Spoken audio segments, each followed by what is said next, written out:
Last month we had the last of Encountered Terrain's 10x10 challenges. Joe from Encountered Terrain has been running these monthly since about 2019, and I want to start this video with a big thanks to Joe for all the hard work he's put into running these challenges over the years, and for putting up with us like spamming the group chat with photos of pets and video calling each other at 1 AM in someone's time zone. The theme for this challenge was the final stand for glory and honor. I actually had two ideas for this. One was a final stand at the base of some sacred relic, and my second idea was going to be a bit more lighthearted. Obviously the build you're going to see in this video is not the light-hearted one. I started by putting a fountain in the middle of a base, and I was going to use some foam clay to carve some cobblestones around it.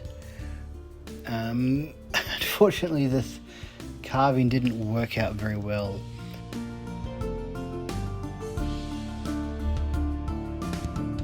So I ended up cutting a new base for the fountain, and I was going to make some individual tiles from foam board.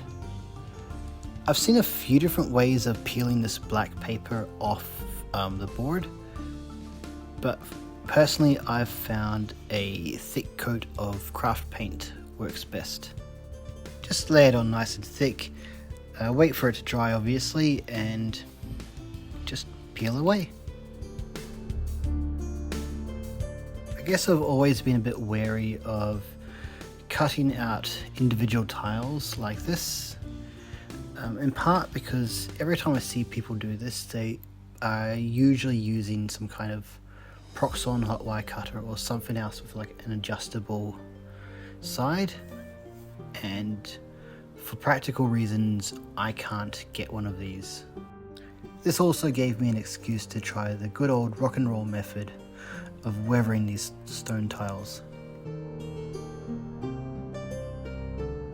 This piece is going to be for Earthdawn, which is the RPG which takes the idea of a dungeon crawl and basically asks, why are there so many underground dungeons filled with monsters and treasure?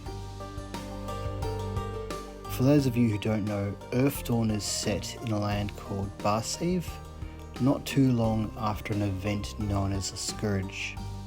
So during the Scourge, the ambient magic level was just so high that these creatures from other planes of existence called horrors were able to cross over into the world and start wreaking all kinds of havoc.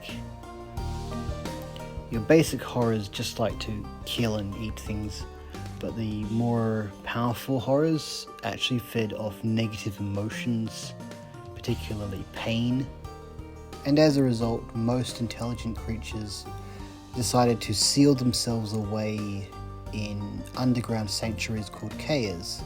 Now kaers had special wards and protective charms to prevent horrors, particularly intelligent horrors, from entering.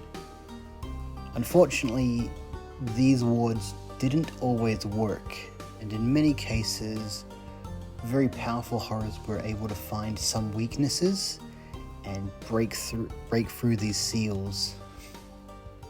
As the ambient magic in the world started to drop, the Scourge came to an end, and most horrors had to return to their home plane of existence, leaving behind many safe kaers that were now able to reopen, as well as empty ones full of undead monsters and treasure.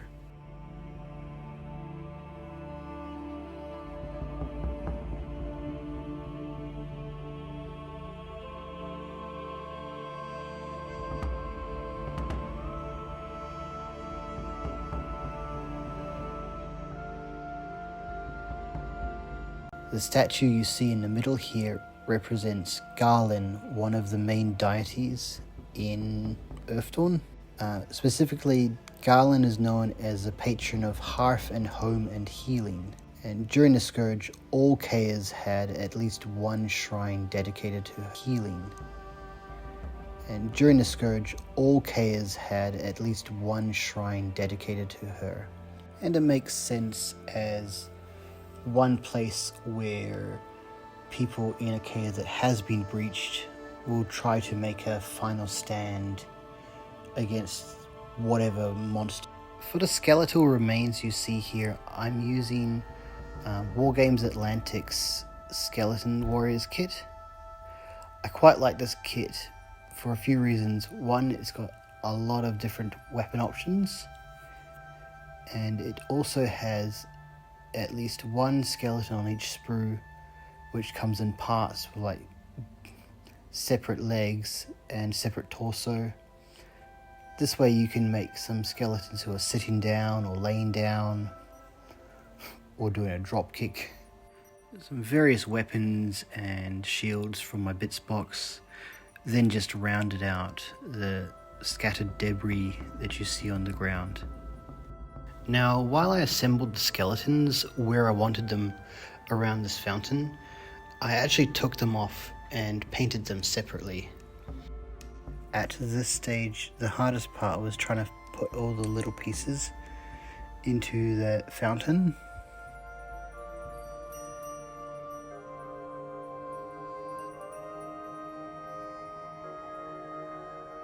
The golden sword, you see, it was especially troublesome.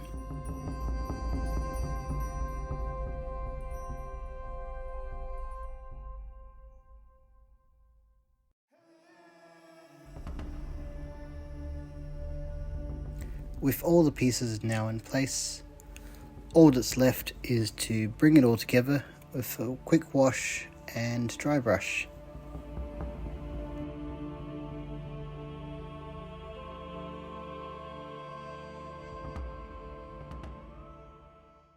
And here we have the finished product. Once again, thank you very much to Joe from Encounter Terrain for organising this event. It was good fun, this build, and it was good to try out some new techniques. I can't wait to use this in a game. I also quite like talking about the Earthdawn RPG, so if you would like to hear some more about it, please let me know in the comments, and I'll be quite happy to do another video about it. So don't forget to like and subscribe if you haven't. Share this video with your friends if you think they'll like it, and with your enemies if you think they won't. And I'll see you next time.